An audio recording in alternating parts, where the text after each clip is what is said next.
Bienvenue chez Basilic, le podcast pour changer de regard et imaginer ensemble un futur désirable.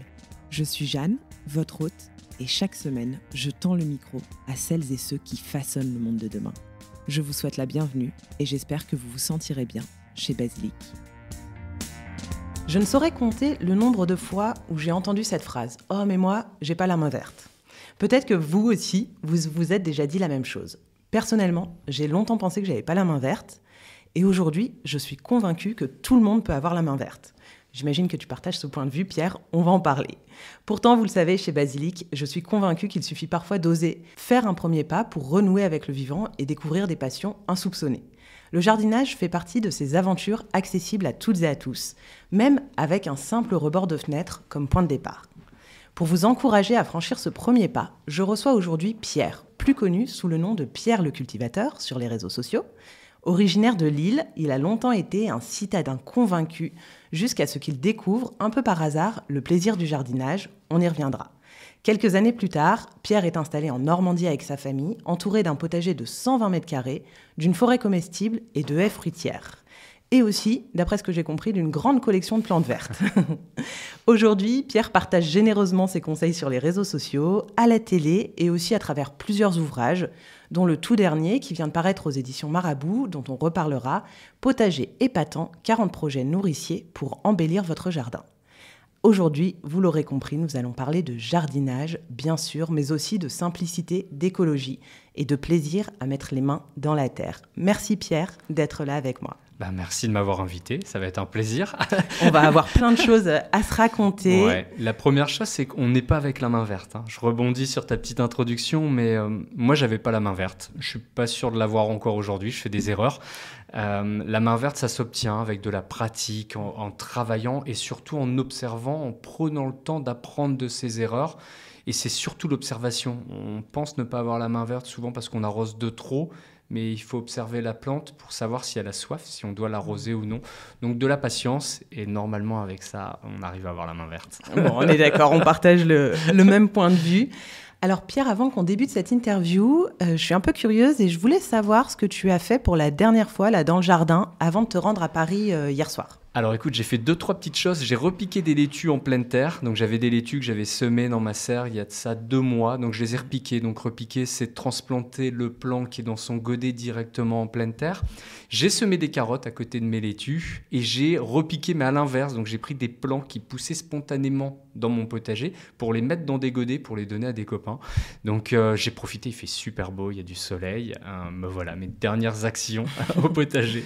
Et là, quand tu pars comme ça pour 24-48 heures, il n'y a personne qui passe, c'est pas un problème? Non, il n'y a personne qui passe. Alors, sur cette période, il n'y a pas trop de problèmes. L'été, je fais absolument attention. Ça veut dire que j'ai un système, par exemple, d'arrosage.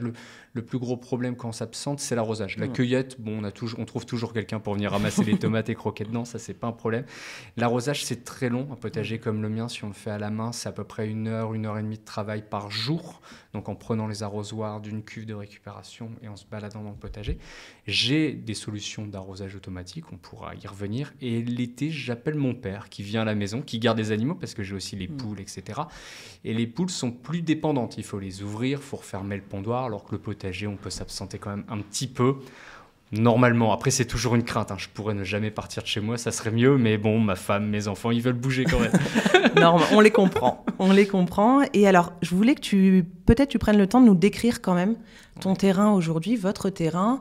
Tu le disais, tu as le potager, oui. Tu as aussi une petite forêt de vergers, oui. Vous avez des grandes haies. Voilà. Est-ce que tu peux nous décrire un peu ton terrain ? En fait, c'est une ancienne ferme en U en Normandie. Sur l'ensemble des parcelles, j'ai à peu près 5000 m² de terrain. Donc j'ai au milieu de ma ferme 1000 m² avec la cour où je mets mes voitures, je me gare, l'espace de jeu des enfants et un coin de pelouse où j'essaye de ne rien cultiver. Donc c'est vraiment l'espace de jeu pour les enfants. Mon fils peut jouer au foot à cet endroit. Il y a quand même des plantes, bien entendu. J'ai des glycines, des hortensias, des rosiers, plus des plantes et des fleurs d'ornement. J'ai ensuite un second jardin de 1000 m² où j'ai ma serre et mon potager. Donc un potager entre 150 et 200 m² de légumes. J'ai des haies fruitières qui font à peu près 300 m². où je cultive de tout, mais surtout des petits fruits, fraisiers, framboisiers, vignes, myrtilles. Au milieu de mon potager, je ne cultive pas les courges et les pommes de terre parce que ça prend trop de place et je les cultive dans la dernière partie de mon jardin qui est un ancien verger que je transforme en forêt comestible qui fait 3000 m², où là je vais aussi cultiver des fleurs, un peu de tout. Et je laisse les herbes pousser aussi spontanément pour avoir un maximum de biodiversité dans mon jardin. Ok, donc un peu prairie fleurie, mais aussi quelques légumes, puisque tu le disais, les pommes de terre. C'est ça, des tournesols. Enfin, ça va être de tout. Je sème de façon spontanée. Je crée des boules de graines, donc on peut fabriquer soi-même, que je jette dans le jardin, donc avec des vieilles graines ou des fonds de sachet. On finit un semis de carottes, il reste quelques graines, on ne sait pas quoi en faire. On peut former cette petite boule, on la jette et ça va pousser spontanément. Et pour délimiter un peu ces parcelles, j'ai bien entendu des bordures fruitières, ma serre qui fait 40 m², et une boulangerie du 18e où je peux faire du pain ou transformer des aliments. Enfin, c'est l'éclate. Génial, ouais, donc tu t'ennuies pas. Non, je ne m'ennuie pas. Et tout est entouré de haies puisque j'ai pas de voisins, j'ai rien du tout. C'est des champs à côté de moi. Et là, ça va être des haies bocagères ou des haies fruitières. Il y a vraiment de tout, de tout. Ça fait rêver. Tu le disais, les bombes à graines ou boules de graines, super activité aussi à faire avec les enfants. Franchement, c'est très sympa. Et même quand on habite en ville, parce que j'aime bien aussi donner des petits conseils pour les citadins, mais quand on habite en ville, on peut tout à fait jeter ces petites boules un peu à droite, à gauche. Et c'est très chouette à observer. Ouais, on fait attention de ne pas jeter quand même des graines à herbe invasive. Non, bien sûr. Voilà, mais du tournesol. Des plantes mellifères, par exemple, des petites fleurs mellifères. Nous, on avait fait un atelier comme ça, c'était très sympa. Tout à fait. Pour les auditeurs et auditrices qui nous écoutent, qu'est-ce qu'on peut faire début mai ? Est-ce que c'est trop tard pour espérer semer, planter quelque chose, à récolter sur son balcon ou dans son jardin ? Qu'est-ce que tu peux nous donner comme petit conseil ? Alors, il est jamais trop tard pour commencer. Faut y aller, faut foncer. On a envie de jardiner, on a envie de faire du potager, on peut se lancer. On peut même débuter une parcelle en pleine terre. Il va falloir juste s'accélérer, retirer la couche enherbée à même le sol. On ne va pas attendre que l'herbe se dégrade avec de la matière organique qu'on va ajouter dessus. Donc en pleine terre, on va délimiter notre parcelle avec du bois en décomposition ou d'autres matériaux, ce qu'on a sous le coude. Alors moi, j'aime bien le bois parce que les limaces vont venir en dessous manger les champignons qui se développent. Ça va accueillir rapidement beaucoup d'insectes, beaucoup de biodiversité. Et ensuite, on va retirer la couche enherbée qu'on peut réutiliser ailleurs, donc soit sur des parcelles où on a moins d'herbe, ou la retourner. Donc tout simplement pour pour mettre la partie enherbée vers le sol, ça va permettre de brûler en fait cette partie-là. Et on va pouvoir directement travailler avec notre râteau, émietter pour avoir une terre très fine et on va pouvoir planter. Sur son balcon, c'est simple, on peut tout de suite débuter des jardinières, soit en acheter, en fabriquer, acheter des pots, acheter du bon terreau, un terreau qui convient pour les légumes et on plante. Alors 1er mai, on a tendance à nous dire il faut attendre les seins de glace. Les seins de glace, c'est autour de la mi-mai pour qu'il n'y ait plus de risque de gelée. Donc en fonction d'où on habite, bien entendu, il faut s'adapter. Moi, en Normandie, début mai, je peux commencer. Je ne suis pas trop loin de la mer. Donc les risques de gelée sont normalement écartés. Et au pire, je vais venir protéger certaines cultures fragiles. On peut planter des pommes de terre. Alors certains vont peut-être me dire « c'est un peu tard de planter des pommes de terre ». Si on fait une plantation tardive, on aura juste une récolte un peu plus tardive. Donc, c'est pas trop grave, en fait. 90, 120 jours après, on pourra les récolter. On va pouvoir semer des petits pois, on va pouvoir semer des haricots verts. On peut se faire des semis de carottes, des semis de radis. On va pouvoir bientôt planter autour de la mi-mai pour les régions les plus frileuses, les tomates, les aubergines, les poivrons. Enfin, on peut y aller, en fait. Début mai, c'est la bonne période pour quasiment tout faire au jardin. Donc il n'est pas trop tard pas du tout. Pas du tout, faut y aller. Et sur un balcon, balcon ou rebord de fenêtre, si on a juste quelques jardinières, est-ce que tu préconises certaines graines plutôt que d'autres ? Alors, quand on débute, il y a des légumes plus faciles que d'autres. Voilà, ça c'est vraiment... Alors moi, je recommande souvent aux gens de commencer avec des légumes simples, puisqu'on a simples ou rapides. Comme ça, on a des récoltes. Et quand on a des récoltes, souvent, c'est satisfaisant et on a envie d'aller un peu plus loin et de continuer. Okay. Parmi les légumes simples, je parlais de la pomme de terre, la tubercule. Alors sur son balcon, c'est trop compliqué, puisqu'on n'a pas assez de place. Les radis, extrêmement simples à faire pousser. Le basilic, si on l'arrose pas beaucoup, et qu'on le place à la mi-ombre, on va pouvoir aussi récolter ses feuilles.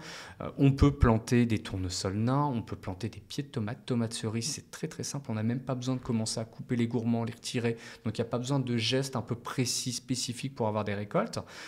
Poivrons, si on est sur un balcon plein sud, les légumes du soleil, il faut compter un peu plus de 6-8 heures d'ensoleillement quotidien pour avoir de belles récoltes. Donc voilà, donc on peut se faire plaisir, on évite les plants qui vont prendre trop de place. Si on est sur une petite jardinière, bien entendu, les petits pois, les haricots verts, il faudra faire attention, ou partir sur des variétés naines.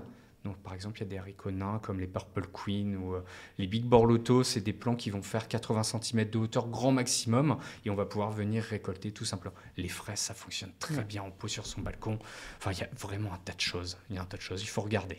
Mais tu es assez d'accord pour dire qu'on peut tout à fait jardiner moi, j'ai des jardinières de 60 cm de large dans lesquelles je vais venir planter des tomates et des aubergines. Je cultive la patate douce dans des pots, donc dans des pots de 80 cm de large sur 80 cm de hauteur. Donc, c'est des pots assez costauds, mais sur un balcon, on peut trouver la place. Et la patate douce se développe très, très bien dans ces pots. Finalement, je préfère même cultiver, moi, la patate douce dans des pots, dans des sacs, plutôt que de la cultiver en pleine terre où on va avoir des rongeurs, les mulots par chez moi, qui vont venir les manger. Donc, alors que dans des pots, c'est protégé. C'est plus facile à contrôler. Moins de frustration. Au moment de la récolte, ça va. Et alors, si on a là, parmi les auditeurs et auditrices de Basilic, des personnes qui n'ont pas encore essayé de jardiner, qui ne sont pas du tout familières avec cette pratique, qu'est-ce que tu conseilles? Parce que voilà, moi j'aime bien quand même l'idée de se dire qu'on n'a pas besoin d'acheter 1000 choses, qu'on peut débuter assez simplement. Toi, quel serait un peu le starter kit pour un jardinière débutant? Alors, sur son balcon, on peut récupérer des vieux pots, une jardinière en terre cuite chez sa grand-mère, en brocante, où on veut. Finalement, ça se trouve assez facilement. Si on veut faire des carottes, on va devoir prendre une jardinière plus profonde, donc au minimum 40 cm de profondeur pour les légumes racines. Par contre, pour les autres légumes, on peut prendre des jardinières de 20-25 cm de profondeur. Ça fonctionne très bien. On peut faire ça aussi avec de la récup, avec d'autres contenants qu'on peut transformer. À partir du moment où on va venir percer le fond pour avoir des trous de drainage, pour que l'excès d'eau, en fait, qu'on va venir arroser, ne stagne pas dans le fond, ça passe à travers et ça va permettre de s'évacuer. Donc ça, c'est la première chose. J'ai pas d'idée sur des objets qu'on peut transformer, mais il en existe énormément. Bien sûr. Donc ça, c'est la première chose. Ensuite, dans le fond, si on est au sud de la Loire, alors je fais toujours la distinction entre le nord de la Loire et le sud de la Loire, parce qu'au sud de la Loire, souvent, il fait beaucoup plus beau au nord de la Loire. Alors, c'est ce qu'on m'a dit, mais c'est quand je pars en vacances, je le vois quand même, je le confirme, parce que moi, comme je suis originaire de Lille et Normandie, c'est le nord de la Loire. T'es biaisé. Des billes d'argile dans le fond, ça permet de maximiser le drainage. Quand on va arroser, ça va absorber l'excès d'humidité. Donc en plus, ça va pouvoir passer à travers les trous de drainage. Les billes vont absorber et vont les rediffuser sur le terreau qui est au-dessus. Acheter un bon terreau, ça c'est super important. Il y a tous les terreaux dans les jardins, plein de terre. Il y a terre végétale, terreau pour la terre de bruyère. Il y a du terreau horticole, il y a du terreau pour potager. C'est trouver le bon produit par rapport aux besoins de nos propres plants. On ne va pas utiliser du terreau plantation pour des légumes. On va plus les utiliser pour des arbustes, des arbres qu'on va cultiver. Donc ça, c'est le premier point, pailler en surface. Et ensuite, cultiver, moi, comme je le disais, des légumes qu'on a envie de manger aussi, des légumes simples, mais qu'on a envie de savourer. Pour pailler en surface, si on est sur une jardinière de balcon, est-ce qu'il faut qu'on achète? On peut récupérer? Alors, comment ça se passe? Paillettes de lin, ça s'achète en jardinerie. On peut les acheter dans des sacs. Paillettes de lin, paillettes de chanvre aussi, ça fonctionne très bien. Ça permet de conserver le sac. Et on va venir mettre une couche de 1-2 cm à la surface de nos plants. Bien entendu, quand on fait un semis, on écarte le paillage pour faire son semis. On attend que ça pousse pour remettre le paillage. En pleine terre, on peut utiliser du foin, de la paille, on peut en récupérer si on habite à la campagne avec le fermier au coin de sa rue. Vous allez lui ramener des légumes, il va vous donner normalement une vieille botte de foin qui traîne. Alors on préfère la botte plutôt que la balle, parce que la balle à transporter c'est pas évident, et puis pour récupérer à l'intérieur c'est pas simple. Est-ce qu'on peut utiliser des matériaux qu'on a à disposition? Alors il y en a qui font du paillage avec du carton, ça fonctionne. Attention à du carton sans encre, sans agrafe, sans scotch, un carton biodégradable aussi. Il y en a qui vont venir pailler avec les déchets de leurs légumes. Ça fonctionne aussi très bien, ce qu'on appelle le compostage de surface. En plus de nourrir la terre, de nourrir son terreau, ça va venir protéger la surface. Moi, je ne le fais pas beaucoup sur les jardinières. Ça a tendance à attirer les moucherons. En pleine terre, je le fais qu'en automne, sinon ça attire les mulots. Voilà, donc moi je recommande d'acheter des paillettes, ça se conserve quand même assez simplement et puis ça se fait. Ou alors des feuilles mortes, si on a des feuilles mortes, on descend en automne dans la rue, on en sur récupère. Le parc à côté, on en récupère dans un sac, on le conserve et ensuite on utilise ces feuilles mortes en surface et ça c'est gratuit. Ça peut être pas mal, on retient l'astuce. Toi, qu'est-ce que tu retiens de tes débuts en tant que jardinier? Ça fait quand même quelques années maintenant, parce que quand j'ai préparé l'interview, j'ai essayé de remonter le fil. Ça fait une petite dizaine d'années, c'est ça? C'est ça, 11 ans, c'est l'âge de mon fils. Moi, je me suis lancé là-dedans par hasard. Ma femme m'annonce qu'elle est enceinte. Et j'ai eu le déclic de me dire, j'ai envie de nourrir mon fils à l'époque, nourrir mon enfant avec des légumes qui ont du goût. Alors, ce qui était un peu bizarre, finalement, après coup, puisqu'il ne va pas manger des légumes tout de suite, il fait plus sur des biberons. Mais c'est pas grave, c'était ma façon à moi de... Il y en a, ils vont décorer la chambre, ils vont faire des peintures, ils vont bricoler. Moi, c'était, je vais faire un jardin. J'avais un jardin de ville, 100 mètres carrés de surface, où j'ai commencé des premiers carrés potagers. C'était pour t'apprivoiser ta parentalité, c'était les premiers pas dans la parentalité. C'est ça, tout simplement. Sachant que j'avais déjà eu un premier contact avec la nature par hasard, où je me sentais vraiment bien, je me sentais apaisé en mettant les mains dans la terre. Mais la partie potager, je m'en occupais pas du tout. C'était pour moi assez abstrait, assez compliqué, sachant qu'il faut recommencer tous les ans. Je me disais, c'est bizarre quand même. Je sème des tomates. L'année prochaine, elles vont mourir, je vais devoir recommencer. Je trouvais ça un peu répétitif. Bon, finalement, maintenant, je fais que ça. Mais donc, si j'ai un conseil à retenir déjà, c'est de ne pas hésiter à faire des erreurs, à se planter. On apprend beaucoup plus de ces erreurs. Et le deuxième conseil que je peux donner, c'est de commencer petit. On ne commence pas trop grand, puisque faire un potager, c'est beaucoup de travail. C'est un investissement en termes de temps.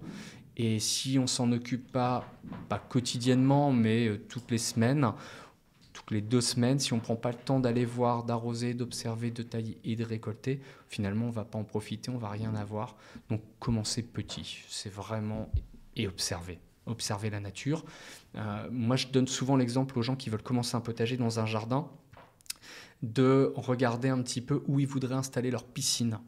La piscine, c'est un lieu où tu as envie d'être à l'abri du vent, en plein soleil pour te réchauffer quand tu sors de l'eau, à l'abri des regards, pourquoi pas dans un lieu calme. Et finalement, c'est plus écologique de faire un potager à cet endroit-là que d'installer une piscine. Installez votre potager, faites-vous plaisir et vraiment commencez petit. J'ai commencé, moi, en ville, avec 2 carrés de potager d'1,20 m par 1,20 m, tout petit. Quand je déménageais en Normandie, j'avais beau avoir un espace de jeu énorme, j'ai fait 3 parcelles de 10 mètres carrés. Alors 30 mètres carrés, c'est quand même assez grand, mais je n'ai pas commencé tout de suite avec 200 mètres carrés. Sinon, on ne sait plus où donner de la tête, en fait, on se perd. Donc, on commence petit, des légumes simples, et on agrandit petit à petit avec des vraies envies de cultiver des nouveaux légumes. Et pour quand même finir, je suis désolé, je parle beaucoup, mais c'est ne pas hésiter aussi à tester des variétés, tester des légumes. La tomate, la cœur de bœuf, la marmande, la noire de Crimée, c'est super bon, c'est clair, on va en faire. Mais on va tester des nouvelles variétés qu'on ne connaît pas, qu'on ne va peut-être pas acheter dans le commerce. Des légumes, j'aimais pas les épinards quand j'étais petit, j'avais horreur de ça. Ok, je vais quand même essayer. En fait, le goût est totalement différent. Et donc, ça va permettre de se refamiliariser avec le vrai goût des légumes et prendre du plaisir. Voilà, c'est ça. Il faut avoir une bonne dose d'humilité pour faire des tests, pour accepter de se tromper. Moi, l'année dernière, j'ai foiré mes petits pois, mais c'est un calvaire, les petits pois, l'année dernière. Pour moi, je ne sais pas pourquoi. C'est une culture que je réussis tous les ans. Et l'année dernière, non. J'ai fait mon premier semis dans des godets individuels pour éviter les mulots en extérieur qui viennent manger les graines. Éviter aussi les limaces. Et finalement, les mulots sont venus dans la serre manger les graines, mais je ne m'en suis pas rendu compte tout de suite. C'est-à-dire qu'au début, je me suis dit, tiens, j'ai peut-être enfoncé un peu trop mes graines. Après, la deuxième fois que j'ai recommencé, 15 jours après, parce que ça prend du temps, il faut le temps d'observer, de voir que ça ne sort pas, que ça ne germe pas, je me suis dit, tiens, mes graines n'étaient plus bonnes. 3e tentative, 1 mois après la première tentative. C'était bien. Là, j'ai réussi, sauf que ça a pris beaucoup de temps. J'ai repiqué mes plants l'année dernière, une année très humide. Et là, j'ai les limaces qui sont commencées à venir manger les feuilles. Ok, j'ai abandonné les petits pois l'année dernière, mais c'est pas grave. Cette année, par contre, ils sont très beaux, donc c'est bien. T'as régalé la faune environnante. Et il faut accepter d'avoir des pertes. Il faut accepter de cultiver un peu plus de légumes aussi pour se dire si j'ai des limaces qui viennent manger mes plants, viennent manger mes laitues, mais c'est pas grave, j'en ai une autre à côté, une autre un peu plus loin qui va arriver. Et arrêtez de vouloir faire des jardins à la française où tout est droit dans le potager. J'ai une ligne de carottes, il n'y a rien qui dépasse, j'ai pas une carotte qui bouge. Franchement, si elle est un peu plus loin, à 10 cm près, c'est pas grave, elle va être tout aussi bonne. Ouais. Je suis bien d'accord. Et ce que tu dis dans un de tes ouvrages, c'est aussi de bien penser au temps qu'on veut accorder à son potager ou à son jardin, et de vraiment se poser cette question-là avant de commencer pour pas justement être frustré et se retrouver peut-être dans un schéma qui nous correspondrait pas. Déborder, ne plus prendre de plaisir. Il faut prendre du plaisir. Alors, il faut faire un jardin où on se sent bien. C'est un peu comme la salle de sport. Si tu as toujours une excuse pour pas y aller, tu n'iras jamais. Et le jardin, c'est un peu la même chose. Si tu te sens pas bien à l'intérieur parce qu'il y a trop de bruit, parce que tu as le trampoline de tes enfants peut-être qui va te gêner s'ils sont à côté, ils vont faire trop de bruit. Peut-être que tu as besoin, toi, de calme. Donc, c'est trouver le lieu où tu vas vouloir passer du temps. Moi, j'adore aller dans mon jardin à certains endroits. Je bois mon café, je regarde. Je ne fais rien. À d'autres endroits, je vais plus travailler, etc. Donc, l'emplacement et ensuite, oui, le temps à louer parce que si tu as les yeux plus gros que le ventre et que tu commences à faire 30 mètres carrés de jardin, mais tu veux consacrer qu'une heure le week-end à ton potager, c'est pas bon, en fait. Donc, c'est pour ça, commencer petit. Vraiment, il y a des légumes qui demandent peu d'entretien. Pommes de terre, courgettes, les concombres, les courges. Ça pousse tout seul. Les petits pois, à part récolter, ça pousse tout seul aussi. Il y a d'autres légumes comme la tomate où on va falloir venir entretenir le plan. Il va falloir couper les gourmands ou non. Alors, il y en a d'autres qui ne les coupent pas. Il va falloir arroser plus souvent. Il va falloir faire attention aux maladies. Il va falloir observer. Donc, c'est ça. C'est définir le projet, c'est ça. C'est le lieu et le temps qu'on va pouvoir accorder à ce sujet. Est-ce que vous allez être présent pendant les vacances? Est-ce que vous absentez beaucoup? Comment on va faire pendant les vacances? Pensez à l'arrosage. Ah oui, mais j'ai mon tuyau d'arrosage ou mon robinet ou une cuve de récupération d'eau qui est beaucoup trop loin. Et là, je vais devoir faire des allers-retours avec mon arrosoir. Je vais m'épuiser, je vais me fatiguer. En fait, on peut, après, une fois qu'on veut agrandir son potager, gagner du temps en installant plein de choses. Mais dès le début, on essaye quand même d'optimiser au maximum les espaces. C'est quand même vraiment l'idéal. Oui, pour que ça reste agréable. Et tu le disais tout à l'heure, choisir des graines, essayer des variétés différentes. Je sais que toi, tu affectionnes particulièrement des graines parfois anciennes, qu'on ne retrouve pas forcément dans les magasins de jardinage traditionnels. Déjà, j'ai plusieurs questions sur ce sujet. Pourquoi est-ce que tu affectionnes ces variétés anciennes? Alors, déjà, c'est parce qu'on ne les trouve pas dans le commerce. Tu ne vas pas pouvoir acheter un légume d'une tomate, je ne sais pas, la Green Zebra, par exemple. C'est une tomate qui est verte et jaune. Tu vas difficilement la trouver pour croquer dedans. Et encore que ça commence à arriver un peu plus, mais on n'en trouve pas. Donc, je me dis, quitte à cultiver des légumes dans son jardin, dans son potager, autant essayer de cultiver des légumes qu'on ne peut pas acheter ou qu'on ne peut pas troquer avec ses amis. Quand même. Donc moi, sur ça, j'ai 50% de production où c'est des produits que je connais ou que j'aime et 50% de tests. Tous les ans? Tous les ans. Ok. Et alors peut-être pas sur la totalité des légumes. Cette année, par exemple, les petits pois, je ne fais pas de nouvelles variétés. Non, parce que j'ai l'échec de l'année dernière. Les petits pois, on a compris que cette année, on en veut. Mais les tomates, les aubergines, les poivrons, je teste des nouvelles variétés. Les piments, je ne teste pas de nouvelles variétés cette année non plus. Je testerai plutôt l'année prochaine. Donc j'aime bien faire ça et goûter. Ah tiens, celui-là, je l'aime vraiment. Et si j'aime vraiment, je le note quelque part, parce qu'on oublie, sinon c'est pas la peine. On prend en photo, on note. Et là, l'année prochaine, je vais pouvoir peut-être remplacer une des variétés de mes 50% qui sont des variétés fiables, où je vais me dire, ah ouais, mais je préfère plutôt manger cette variété-là. Et donc, je la remplace. Donc ça, c'est quelque chose de bien, et ça permet de faire du troc. Je prends le cas de la courgette. Je fais toujours des variétés un peu différentes. Mais si je veux une courgette longue, verte, maraîchère classique, je vais l'échanger avec des copains qui font, eux, du potager classique. Et puis, je leur donne des variétés un peu différentes et eux me donnent des variétés communes. Voilà. Et où est-ce que tu trouves ces graines de variétés anciennes? Est-ce que tu privilégies des semenciers à proximité de chez toi, en bio, j'imagine? Alors oui, déjà oui. C'est peu de graines F1, voire quasi pas, en fait, au final. Donc peut-être tu peux expliquer les graines F1. Alors les graines F1, c'est des graines hybrides qui ne sont pas reproductibles. Donc ça veut dire qu'on ne va pas pouvoir récupérer ces graines pour les conserver, les réutiliser l'année suivante. Sinon, on n'aura pas la même variété. Ça veut dire que, grossièrement, j'essaye de vulgariser, mais on a la variété du père, la variété de la mère, ça nous donne une variété commune. Si on reprend ces graines et on les sème, on aura la variété mère ou la variété père. Mais on n'aime peut-être pas la variété père. On aime le fruit qu'on a consommé. Donc les variétés anciennes reproductibles, ça nous permet justement on croque dans une tomate. S'il n'y a pas eu d'hybridation naturelle, il y a aussi des hybridations naturelles, on va récolter les graines à l'intérieur, les ressemer la saison suivante, et là, on aura le même fruit qu'on a consommé l'année précédente. Donc ça, c'est pour ça que j'aime bien. Ça permet aussi de tester des variétés, comme je disais, qu'on n'a pas l'habitude de consommer. Ça, c'est quand même bien. Alors, est-ce que je recommande des...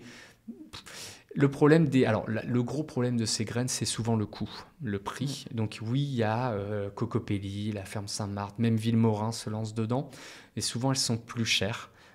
Donc moi j'ai tendance à dire essayez pourquoi pas de récolter quelques graines, de bien les conserver, mais c'est un métier. C'est un métier qui est différent. On peut aimer faire du potager, ne pas aimer faire ses semis, ne pas aimer faire des plants, et ne pas aimer récolter les graines et les conserver. Donc Bon, on peut tester sur les marchés, dans des petites pépinières aussi, trouver des nouvelles variétés. Moi, je pense qu'il faut tester. Il faut tester tout ça. Les poires et les blettes, il y a des variétés totalement différentes.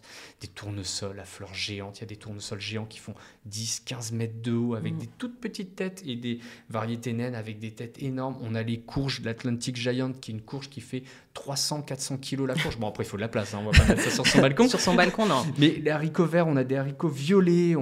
Bien sûr. Et ça ramène de la couleur, des poivrons marrons, des tomates violettes. On a tout avec des formes différentes, des tomates allongées, des aubergines blanches. Et ça apporte aussi de la couleur, des fleurs différentes, des feuillages différents dans son jardin. Et ça permet de l'embellir assez facilement. Parce qu'en fait, on a des tas de couleurs. Et quand on fait un panier, c'est magnifique. Oui, et puis on redécouvre plein de choses. En fait, on est allé vers une telle standardisation aussi des variétés, de légumes qu'on nous propose sur les étals qu'on n'a même pas forcément connaissance. Oui, et ça crée de la discussion, aussi. En fait, moi, c'est ce que j'aime bien quand les gens viennent dans mon jardin. Ils vont découvrir des légumes, ils vont découvrir des structures. Déjà, c'est le premier truc. La forme. Mon potager a une forme assez atypique. Et donc, ça crée de l'échange. Et quand on crée de l'échange, les gens apprennent des choses. Et moi, j'apprends aussi des choses. Parce qu'ils vont me dire, mais moi, je faisais cette variété-là il y a longtemps. On ne peut pas connaître toutes les variétés. Il y en a tellement. Rien que la pomme de terre, il y a plus de 250 variétés cultivées en France. Et en France, c'est énorme. Au catalogue de graines, de semences, il existe énormément de variétés. Dont on n'a pas toujours connaissance. Et juste pour rebondir sur ce que tu disais, tu vois, moi, l'année dernière, j'ai pas voulu faire mes plans parce que c'était la première année où j'avais un balcon. Et en fait, j'en ai trouvé sur le Bon Coin et j'ai fait du troc. La personne proposait du troc. Et donc, je sais plus ce que je lui apportais, c'est de la confiture et puis le calendrier basilic. Bref, des petites choses comme ça. Et c'était génial. Et il était ravi, lui, parce qu'il avait fait trop de semis.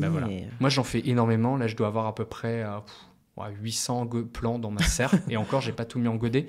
Je donne, j'échange. Alors j'échange peu parce que finalement après, on recrée le problème. Donc je donne à des écoles, à des associations. Je vais donner à des copains aussi en premier, à la famille, mais beaucoup à des associations. Comme ça, ils font des foires aux plants, ils vendent, ils récupèrent l'argent et puis après ils font des sorties scolaires pour les enfants ou des choses.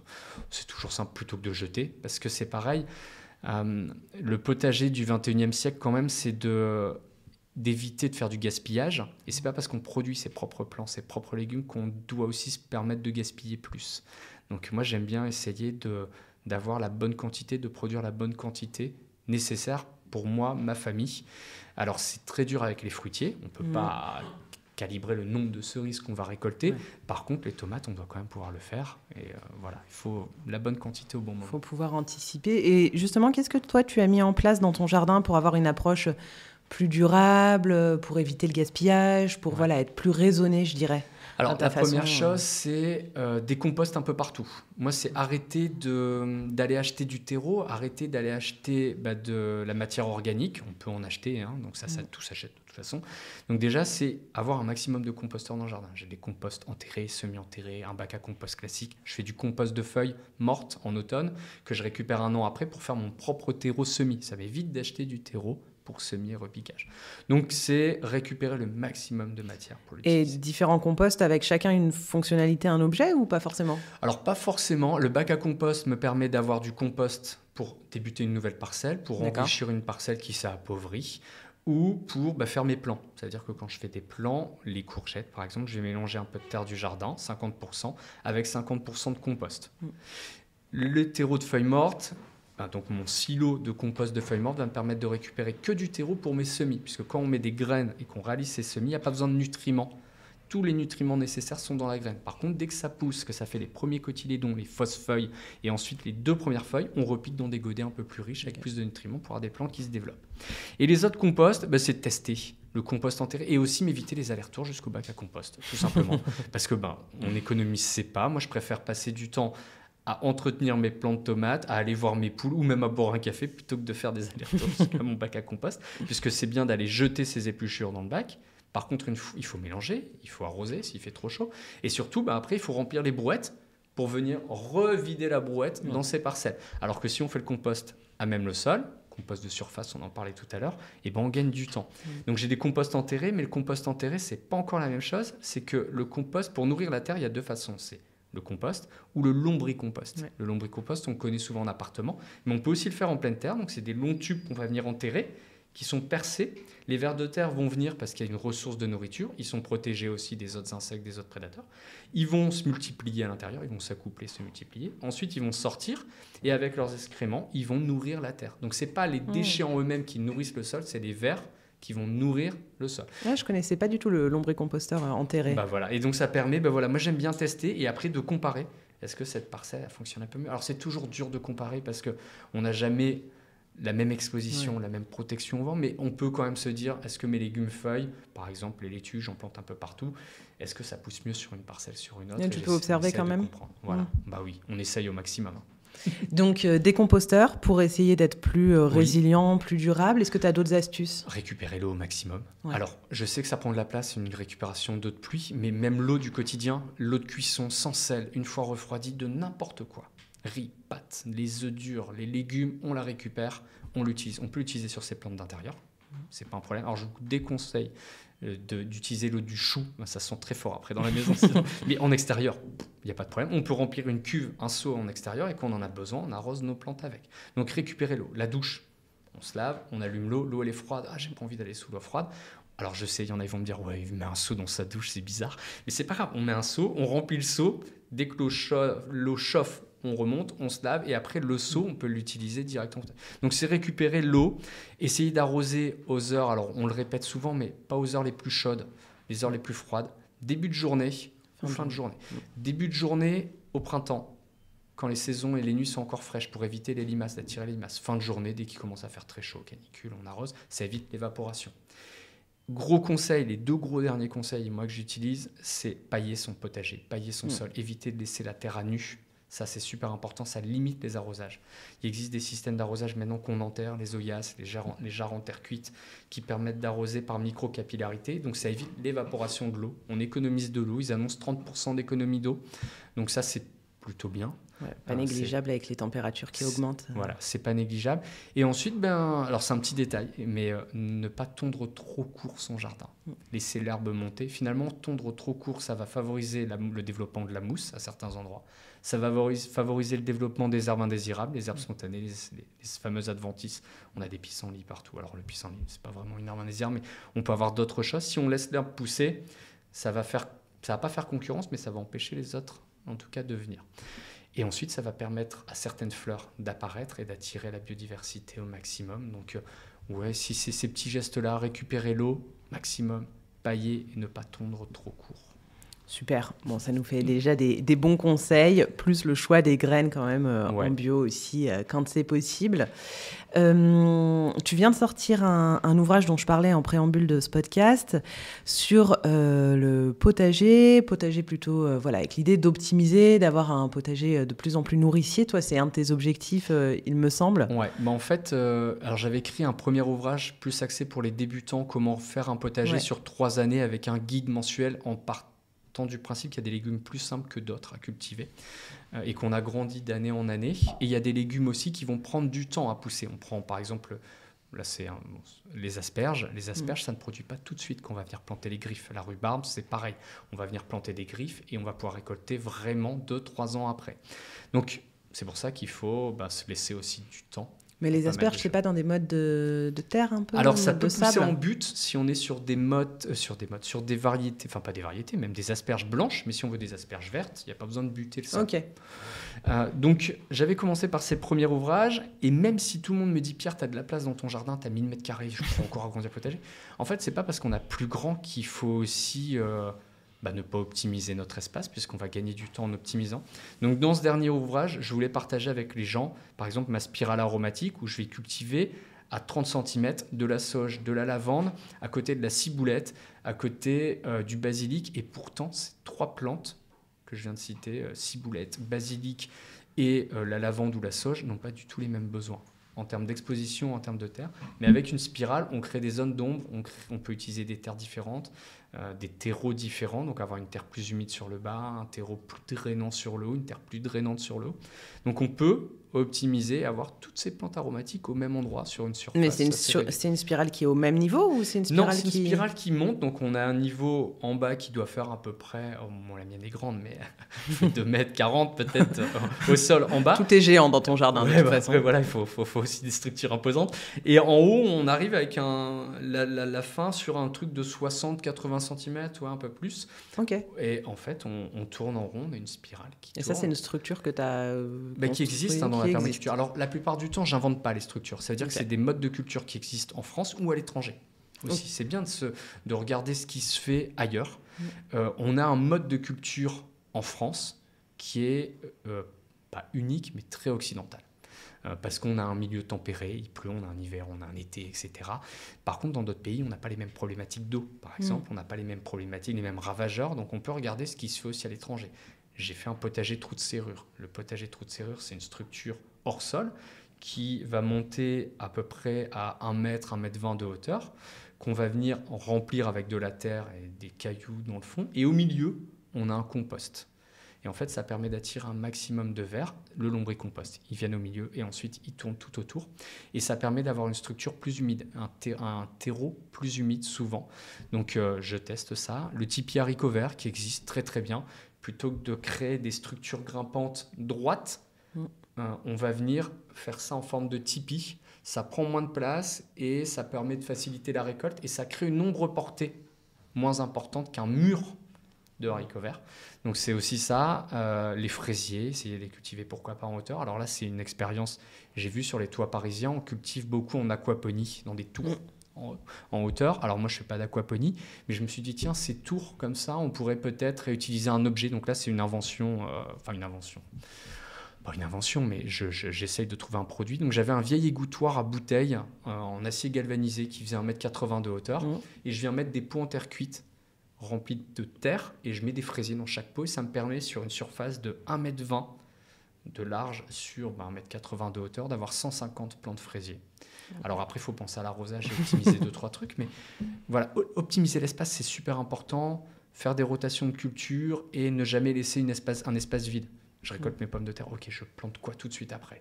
Parce que j'ai libéré de la place. Et donc voilà. Et donc dans ce bouquin, il y a un peu tout ça et la forme de mon potager. J'en parlais au début. Un potager mandala, plein de parcelles. J'ai pas fait un potager traditionnel, rectangulaire. Je voulais pas. Quand j'étais petit, mon grand-père faisait du potager. Et je me souviens être allé chez lui à 7-8 ans, devoir aller le chercher dans son jardin et pas marcher sur le bout de bois qu'il faut et marcher à côté. Je me suis fait tuer et je voulais pas ça. Moi, je veux un potager où, même si on n'y connaît rien, on vient, on découvre, on discute, on parle, on sait où marcher, on sait où ne pas marcher. Même mon chien sait où marcher et ne pas marcher finalement. Et ça permet de respecter les choses et d'avoir un lieu vivant. Donc le mandala, on connaît la forme mandala et puis le mien. C'est magnifique. On n'est pas, malheureusement, on les observe pas suffisamment du ciel, mais c'est vraiment absolument magnifique. Mais j'ai eu une fois la chance d'avoir un drone qui est venu à la maison filmer mon mandala et c'est vrai que c'est magnifique. Ouais, l'année dernière, j'avais tendu le micro à une association dans le sud de la France, près d'Hyères, et ils ont comme ça un terrain et un potager mandala et c'était vraiment. Alors moi, c'est un demi-mandala parce que même si ça va choquer, j'ai pas encore assez de place. On a du mal à y croire après tout ce que tu nous as dit. Mais mais voilà, il faut partager son espace avec les autres membres de ma famille. Tout le monde n'a pas, ça viendra. Voilà. Ça viendra. Oui. Bon, pour l'instant, mes enfants sont plus sur la récolte, savourer les fruits, les légumes. Ouais. La plantation, un peu moins. Mais les haies fruitières, j'imagine qu'ils y passent pas mal de temps. Les framboisiers, ma fille, elle passe. Si je n'y vais pas au soleil, au début de la journée, j'ouvre au pool, je ramasse mes framboises, je rentre, je sais que ma fille va y passer, elle va tout manger et je peux y repasser, il n'y a plus rien. Et vraiment, ça, c'est les fraises, c'est pareil. Il y a les myrtilles, moi, je ne vais pas voir le jour. Et même elles les récoltent. Après, je leur laisse aussi. Je suis content qu'ils mangent des fruits et des légumes. Ma fille mange la salade comme ça dans le jardin. Alors, ce qui n'est pas toujours bon, il faut quand même nettoyer les légumes. Mais bon, c'est la campagne, on y va. C'est comme ça. C'est comme ça. On y va franchement. Avant qu'on termine cet épisode, j'ai deux petites questions. La première, c'est toi, d'où vient cette volonté de partager du contenu comme ça sur les réseaux de manière hyper accessible, hyper pédagogique. Voilà, c'est très simple. Alors, pas simple dans le propos, bien sûr, et je dis pas que tout le monde peut le faire, mais je veux dire, tu as une approche très simple, assez déculpabilisante aussi, je trouve. Évidemment, ça a beaucoup résonné avec ce que moi, je propose chez Basilic. Et d'où ça te vient, toi, cette envie de transmettre? Avant ça, tu étais quoi, prof? Ah non, même pas du tout. Non, je travaille. Alors, moi, je suis ingénieur informatique de formation. J'ai ensuite travaillé en banque pendant quelques années, où je me suis bien amusé, c'est de l'ironie. Et ensuite, j'ai travaillé dans une agence de communication que j'avais créée sur Lille. Et au Covid, je me retrouve un peu au chômage partiel parce que j'avais une agence où on travaillait beaucoup dans l'événementiel sportif. Et donc, je me retrouve au chômage partiel. Et ma femme, les amis m'ont conseillé, il faisait très très beau pendant le confinement, m'ont conseillé d'aller sur les réseaux sociaux pour partager ma passion. Et je me suis dit, ouais, mais il y en a plein. Il y avait le potager d'Olivier, il y a Damien Decars, il y en a beaucoup sur YouTube. Sauf que même moi, je regardais les vidéos, je les trouvais trop longues. Je me disais, je sais pourquoi ils font des vidéos de plus de 5 minutes, ils veulent la publicité, etc. Mais c'était trop long, trop de longueur et pas assez précis à mon goût. Ça veut dire que, par exemple, moi, quand j'ai commencé à faire un peu de cuisine, si on ne me dit pas, Pierre, il faut couper l'oignon en deux ou l'éplucher, moi, je ne sais pas s'il faut vraiment le faire dans la recette. Et je suis parti un peu de ce constat-là en me disant, alors c'est absurde ce que je dis totalement, mais au potager, on te dit, il faut enfoncer vos graines de quelques centimètres. Ok, mais ça veut dire quoi? Il faut une exposition ensoleillée ou mi-ombragée. Mi-ombragée, ça veut dire quoi? C'est quoi? C'est moins de 3 heures, plus de 6 heures, 5 heures. Et en fait, je voulais être très pédagogue là-dessus, expliquer aux gens que 3 cm dans mes vidéos, c'est le montrer. Arroser un petit peu, ça veut dire quoi un petit peu? Donc, montrer avec un pulvérisateur en vidéo. Donc, j'ai commencé à faire ces vidéos comme ça et en me disant, pour être le plus pédagogue possible, j'ai montré mes vidéos à mes enfants. S'ils comprennent, s'ils n'ont pas de questions et qu'ils peuvent reproduire plus ou moins, qu'ils ont compris le message que je veux faire passer, c'est que ça peut toucher tout le monde. Ils avaient quel âge à l'époque? Alors mon fils, il avait 8 ans. 8 ans. Alors ma fille, elle était encore trop petite, 3-4 ans. Mais mon fils me disait, oui, je ne comprends pas, pourquoi tu fais ci, pourquoi tu fais ça, etc. Donc, et après, avec les retours des gens, bien entendu, en lisant les commentaires, peut-être en me disant, je ne suis pas assez précis sur certaines actions. Donc ça, c'était le premier geste. Ensuite, je regarde ma vidéo sans le son. Si je la comprends, très bien. Et j'écoute ma vidéo sans la vidéo. Et sans l'image. Oui, sans l'image. Et si j'y arrive, c'est parti. Ma vidéo, elle est compréhensible. Et là, je peux y aller. Bien entendu, une phrase d'accroche très forte pour capter l'attention. Et des vidéos pas trop longues. Alors moi, je suis aujourd'hui moins de 40 secondes, entre 30 et 40. Ce qui fait que j'ai aucune vidéo rémunérée, parce que je ne suis pas au-dessus de la minute. C'est pas grave, donc il n'y a pas de pub. Mais 30-40 secondes et un message unique, une info importante à retenir. Par exemple, la rhubarbe, moi, je la cultive cette année, je l'ai cultivée en début de saison dans le noir. Donc, je parle du forçage de la rhubarbe et comment la transformer, comment la récolter. Voilà, ça va être plusieurs vidéos ou une vidéo avec une info importante. Mais c'est comme ça que je me suis lancé et après, de façon un peu folle, prendre du temps, prendre du plaisir, s'éclater. Le format vertical me convenait parfaitement puisque tu te vois dans la caméra. Alors que quand tu te filmes sur YouTube avec du matériel ou une caméra, tu ne te vois pas. Le retour n'est pas le même. Au début, il faut avoir confiance en son image, il faut accepter d'entendre sa voix, et ça, c'est pas évident. Il faut accepter de faire des erreurs. Bah oui, des fois, on fait une petite erreur, on n'utilise pas exactement le bon mot, la langue va fourcher. C'est pas bien grave, ça arrive dans la vie de tous les jours. Donc, accepter aussi de publier des vidéos comme ça. Si elles sont pas parfaites, c'est pas grave. On reviendra sur la prochaine, on fera autrement. Toucher un maximum de monde, c'est pareil, c'est mettre des sous-titres. Pour les malentendants aussi, pour qu'ils puissent comprendre la vidéo. Avoir une description plus complète. Alors, c'est frustrant, 30-40 secondes, parce qu'on ne peut pas tout dire. Mais bon, après, il y a un texte qui peut accompagner la vidéo pour avoir plus d'infos. Et après, il y a les livres, il y a d'autres choses, des podcasts qu'on peut écouter pour avoir encore plus d'infos, parce qu'on pourrait parler des heures sur juste la tomate. Mais en vidéo, sur Instagram, on peut en parler 30 secondes, pas plus, et se démarquer des concurrents aussi. Mais voilà, c'est un peu ma façon de faire, ma façon d'être, et être le plus pédagogue possible. Je pense que c'est vulgariser, c'est pas un problématique en fait quand on veut. Tout à l'heure on disait repiquer.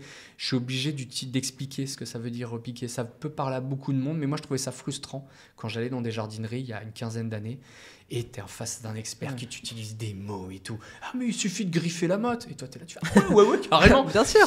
Et on fait ça comment? Et là tu vas sur internet, tu regardes et mince, il n'y a personne qui en parle. Je fais quoi moi? Et donc en fait, moi il n'y a pas de question bête. on ne peut pas tout savoir. Et donc, reprendre le B à bas, les bases du jardinage, pour que les gens, ils se disent pas, oui, en fait, je sais faire, mais ils ne savent pas vraiment faire. Là, c'est précis. Et c'est bon. Oui, puis il y a un vocabulaire, comme pour toute activité, en cuisine c'est pareil, etc. Oui. Mais il y a un vocabulaire très précis. Oui. Et si on n'en a pas connaissance, ça peut être très impressionnant. C'est aussi pour ça que j'avais envie de te recevoir au micro. C'est que voilà, je trouve qu'avec tes contenus, tout le monde peut se dire c'est possible, je peux y arriver, je peux essayer en tout cas. C'est ça. Et ça me plaît pas, mais j'ai le droit d'essayer, même si je ne suis pas expert ou experte du sujet. Voilà, alors après, on peut critiquer le fait que peut-être je ne suis pas assez expert et je ne vais pas assez au fond de certaines choses. Alors assez expert, peut-être. Bon, je ne peux pas tout connaître dans la vie, donc je l'accepte. Et après, c'est que moi, j'essaye de toucher une audience débutante parce que mon objectif, quand même, c'est que les gens mettent les mains dans la terre, que les gens fassent du jardinage. Après, les experts, ils en font déjà. Il y a d'autres experts qui existent. Chacun doit avoir un peu sa place sur les réseaux sociaux et son objectif. Et moi, mon objectif, c'est juste de donner le petit coup de pouce et de montrer aux jeunes que jardiner, faire du potager, c'est pas un hobby complètement délirant. Moi, au collège, un hobby de vieux. Ouais, moi, au collège, en 5e, je voulais mettre les mains dans la terre, je voulais faire des choses. Et tous mes potes, ils faisaient du foot, les voitures, les jeux vidéo. Ça commençait. Et puis Pierre, j'osais pas parler de ma passion en fait des plantes, du jardinage. Et aujourd'hui, j'ai juste envie de dire aux jeunes, c'est pas une passion qui est complètement délirante en fait, de jardiner, d'aimer la nature, de récolter des feuilles, de les transformer, les observer. Et donc faites-le. Il n'y a aucune honte. Il n'y a pas de honte à ne pas savoir les choses non plus. Et puis c'est très méditatif de jardiner. Une fois qu'on a essayé, on s'en rend compte. Moi, je préfère maintenant, quand je suis vraiment stressé, ça m'arrive. Comme tout le monde, on a des périodes de stress. Je préfère maintenant mettre les mains dans la terre qu'aller courir. C'est un sentiment, écouter le chant des oiseaux et tu penses à rien, à part faire les choses correctement. Alors pour moi, et je mets pas de gants, alors il y en a qui me disent « Pierre, mets des gants », mais surtout ma femme. J'en mets pas parce que j'ai besoin de ce contact aussi. La j'ai sensorialité. Vraiment besoin de ça. Alors si je me blesse, bien sûr, je vais mettre des gants et je protège et je fais attention aux maladies. Mais c'est super apaisant. Oh là là, mais je rentre chez moi ce soir, je mets les mains dans la terre. Pas que j'étais stressé, loin de là, mais c'est ce sentiment de bien-être. Tu souffles. Ouais, ça va être libérateur après 2 jours à Paris. Et alors, pour terminer cet épisode, je voulais te proposer, et je ne te l'ai pas envoyé en amont volontairement, un portrait chinois végétal. Ok. Avec 4 petites questions. Alors, je sais que ce n'est pas facile parce que ça va demander de faire des choix. Mais bon, c'est comme ça.